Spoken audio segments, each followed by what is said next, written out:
the city, on a tall column, stood the statue of the Happy Prince. He was gilded all over with thin leaves of fine gold. His eyes had two bright sapphires, and a large red ruby glowed in his sword hilt. He was very much admired indeed.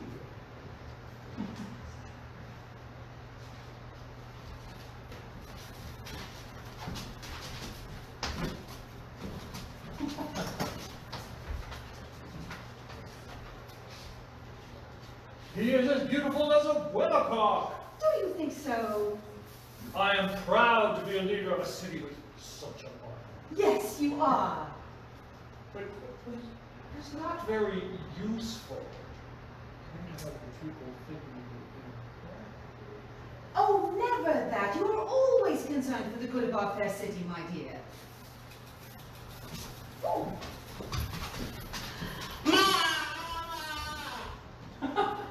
I want candy. You said I could have a treat if I was good, and I was. I'm always good, and I want candy now. I bought you a lovely orange, much better than candy. Have this, dear son. I don't want a stupid orange. That's no treat. I want candy.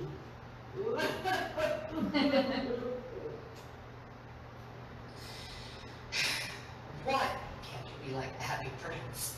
The Happy Prince never dreams of crying for anything. I won't have an orange. The stupid prince can have it.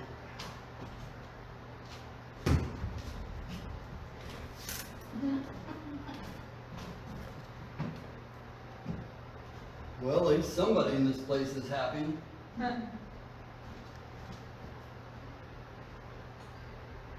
He looks just like an angel. Dear, you've never seen one. Come along quickly now. We have in our dreams. I do not approve of children dreaming.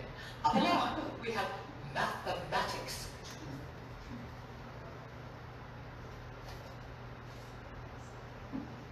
One night there flew over the city a little swallow.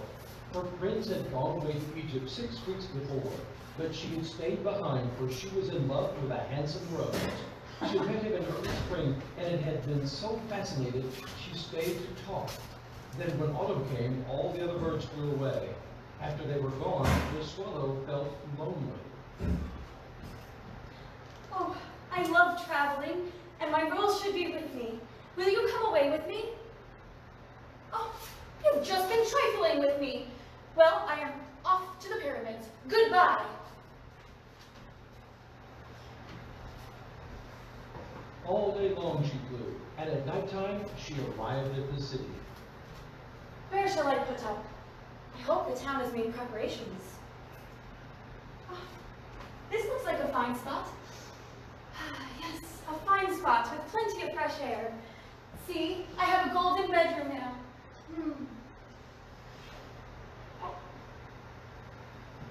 What a curious thing. There's not a single cloud in the sky. The stars are quite clear and bright, and yet here is a raindrop. The weather in the north of Europe is really dreadful. The rose used to like the rain, but that was merely selfishness. What is the use of a statue if it cannot keep the rain off? I must fly off to look for a good chimney pot. The eyes of the Happy Prince were filled with tears, and tears were running down his golden cheeks. His face was so beautiful in the moonlight that the little swallow was filled with pity. Who are you? I am the Happy Prince. Well, why are you weeping then? You've quite drenched me. When I was alive and had a human heart, I did not know what tears were, for I lived in the palace of Sans Souci, where sorrow was not allowed to enter. In the daytime, I played with my companions in the garden, and in the evening I led the dance in the great hall. Round the garden ran a very lofty wall, but I never cared to ask what lay beyond it. Everything about me was so beautiful.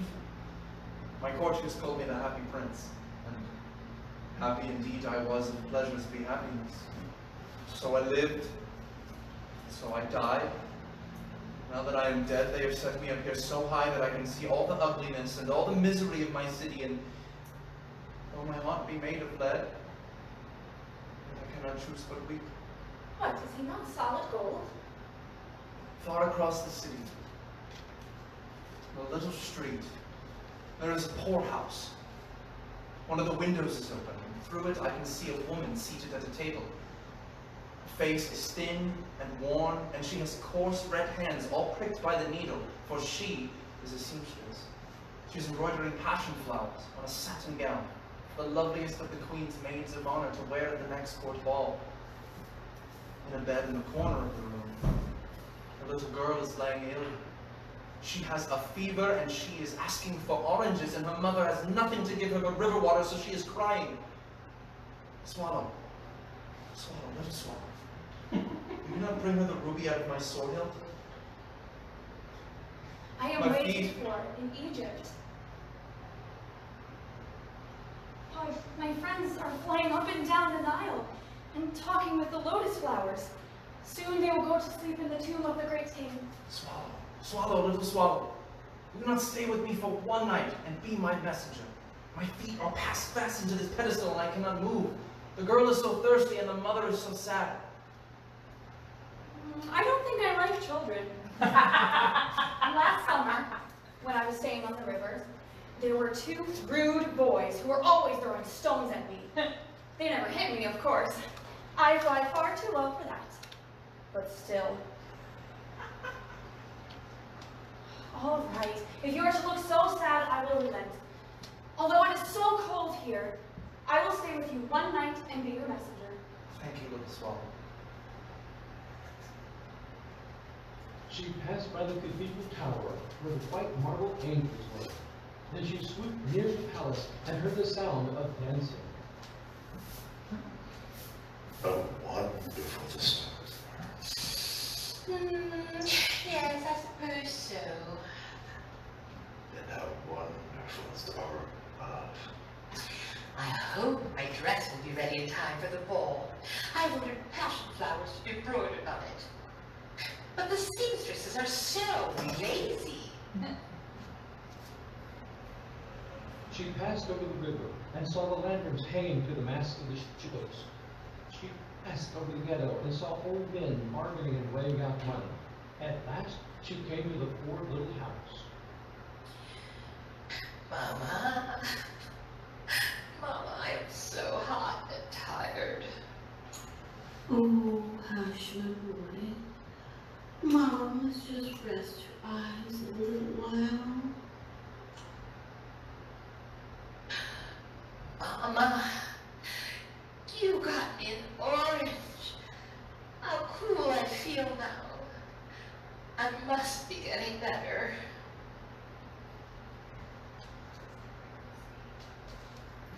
It is curious, but I feel quite warm now, although it is so cold. That is because you have done a good deed. I must think about that. But thinking makes me sleepy.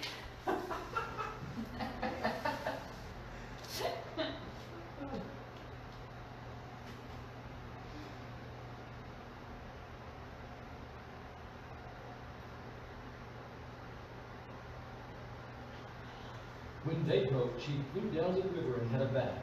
What a remarkable phenomenon, said Professor Ornithology as he was passing over the bridge. A swallow in winter.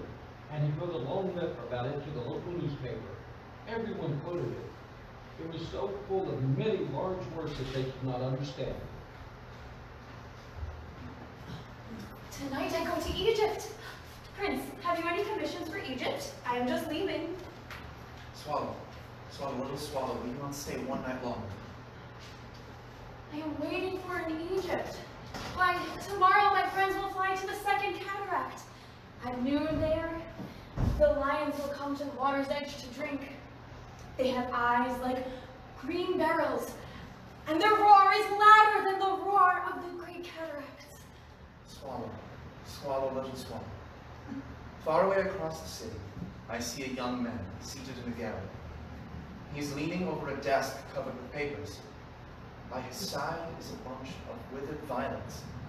His hair is brown, his lips as red as pomegranate, and he has large and dreamy eyes. He is trying to finish a play for the director of theater, but he is too cold to write anymore. There is no fire in his grate, and hunger has made him faint. I will wait with you one night longer. Shall I take you another ruby? Alas, I have no ruby now. My eyes are all I have left. They are made of rare sapphires brought out of India 1,000 years ago. And pluck one of them out and take it to him. He can sell it and buy food and firewood and finish his play. Dear Prince, I cannot do that. Swallow, swallow, a little swallow. Do as I command you.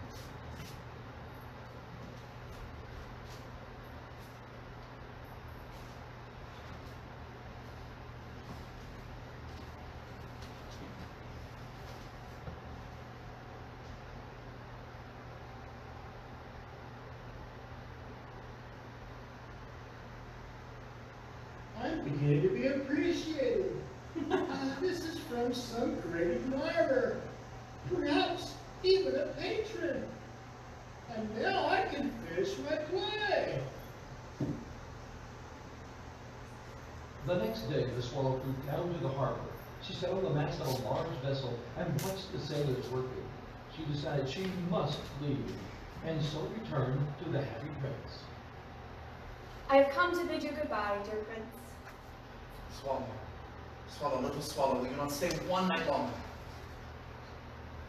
It is winter here, and the chill snow will soon be here. Dear Prince, I must leave you, but I will never forget you. Next spring, I will bring you back 2 beautiful jewels in place of those you've given away. The ruby shall be redder than the reddest rose, and the sapphire shall be as blue as the great sea. See the little match girl? She has let her matches fall and they are all ruined. Her father will beat her tonight if she's not someone. She's crying. She has no shoes or stockings and her little head is bare. Pluck out my other eye and give it to her. And her father will not beat her tonight. I will stay with you one night longer. But I cannot pluck out her eye. You would be quite blind then. Swallow, swallow, little swallow, do as I command you.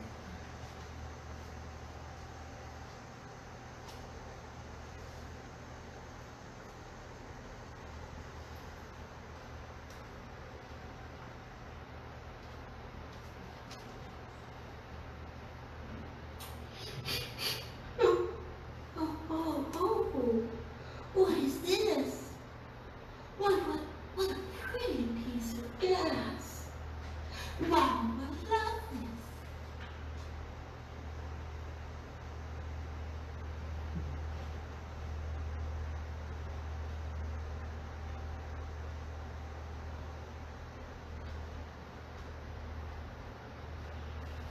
You are blind now, dear Prince, so I will stay with you always.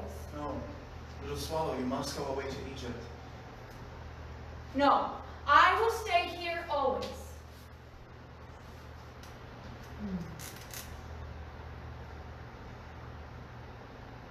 All the next day she sat with him and told him stories of what she had seen in strange lands. She told him of the red ibises who stand in long rows on the banks of the Nile and catch cold fish in the reefs, of the Sphinx who is as old as the world itself and lives in the desert and knows everything, of the merchants who walk slowly by the side of their camels and carry amber beads in their hands, of the king of the mountains of the moon who is as black as ebony and worships a large crystal, of the great green snake that sleeps in a palm tree and has 20 priests to feed it with honey cakes, and of the pygmies who sail over the big lip on large flat leaves and are always at war with the butterflies.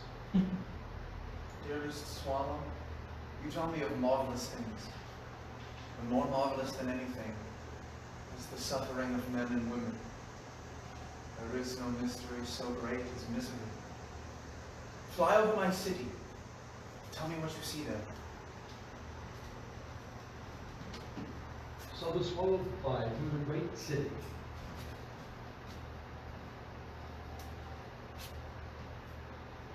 Dear Prince, I have seen the rich making merry in their beautiful houses, while the beggars were sitting at the gates. I flew into dark lanes and saw the white faces of starving children looking out listlessly at the black streets. Under the archway of a bridge, 2 little boys were lying in one another's arms to try to keep themselves warm. And though they were terribly cold and hungry, the watchman chased them out into the rain. I am covered in fine gold. You must take it off and give it to my poor. The living always think that gold can make them happy, and it means nothing at all to me anymore.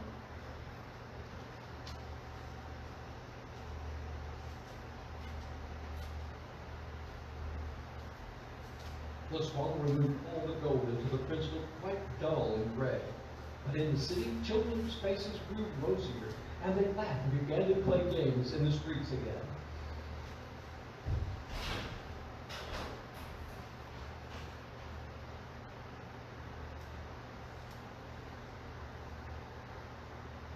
Then the snow came, and after the snow came the frost. The streets looked as if they were made of silver. They were so bright and glistening. Long icicles like crystal daggers hung down from the eaves of the houses. Everyone would have on furs, and the little boys wore scarlet caps and stood on the ice. The poor little swallow grew colder and colder, but she would not leave the prince. She loved him too well. She picked up crumbs outside of the baker's door when the baker was not looking, and tried to keep herself warm by flapping her wings. But at last, she knew that she was going to die.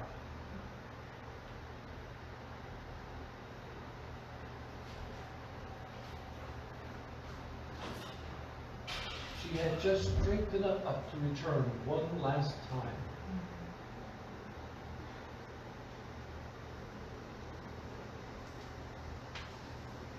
Goodbye, dear Prince. I have done all you've asked of me, and I love you so. Will you not let me kiss your hand? I am glad you are going to Egypt at last. You have stayed far too long already. But not my hand, dearest little swallow. You must kiss me on the lips because I love you so. It is not to Egypt that I am going. I am going to the house of death, but I am content. Death is the brother of sleep, is he not?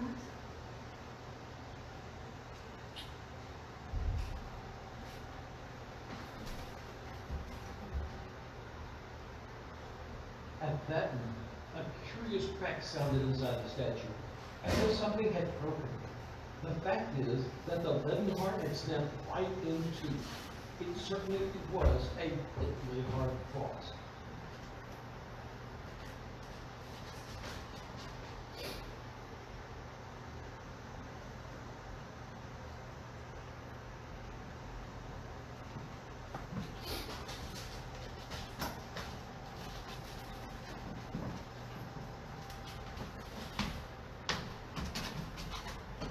Dear me, how shabby the happy prince looks. How shabby indeed.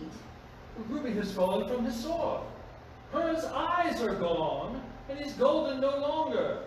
Why, he is little better than a beggar. It does not do you the respect that you deserve, my dear. And just look how revolting, a dead bird lying at his feet. Shocking. We really must pass a resolution that birds shall not be permitted to die here. Do make certain that the town crier makes note of your suggestion. As he is no longer golden, the prince is no longer useful. The statue must go. When he is melted down, what shall be done with the metal, do you think? We shall have a new statue. Of me, I think. No, certainly of me. No, Your devoted it wife. has to be. When we married, you promised my mother that you would put a statue of me in the house that I do not want to talk to you You anymore. get your way next. A truly strange thing occurred found it when it did melt down the sand. The broken heart, though made of lead, did not melt in the furnace, no matter how they tried. In the end, it was thrown away. As it happened, they threw it on a dust heap, just where the dead swallow was also lying.